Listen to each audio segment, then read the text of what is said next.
সকাল 5:30 থেকে এক যুদ্ধকালীন পরিস্থিতিতে আমরা স্টেডিয়ামের ভিতরে এখন অবধি ঢুকতে পেরেছি, তবে সবাই ঢুকতে পারেনি। খানিকটা প্রশাসনের অসহযোগিতায় বলা চলে।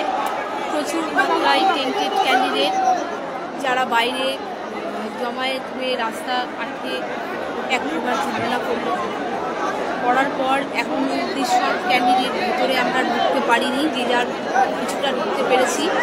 আর এই ঢোকার মধ্যে অনেক টেন্টেড ক্যান্ডিডেটরা ভিতরে, যাদেরকে আইডেন্টিফাই করে খুঁজে খুঁজে বের করার একটা কাজ চলছে, এবং সেই কাজটা আমাদের নিজেদেরই করতে হচ্ছে। বলা চলে প্রশাসনের এক প্রকার অসহযোগিতাই বলা চলে। আমাদের সাথে কিছু আনতে পর্যন্ত দেয়নি। মানে এত রাস্তা চাপা ক্রস করে একটা জলের বোতল পর্যন্ত আনতে দেওয়া হয়নি। সব ব্যাগ আমরা শহীদ মিনারের মাঠেই ফেলে এসেছি। যে যেভাবে ফেলেছে সে সেভাবে রেখে ঢোকার চেষ্টা করেছি। এক কথায় যদি বলি, যুদ্ধকালীন পরিস্থিতিতে এখানে এসে পৌঁছালাম। এখন পুরোটাই ঈশ্বরের হাত।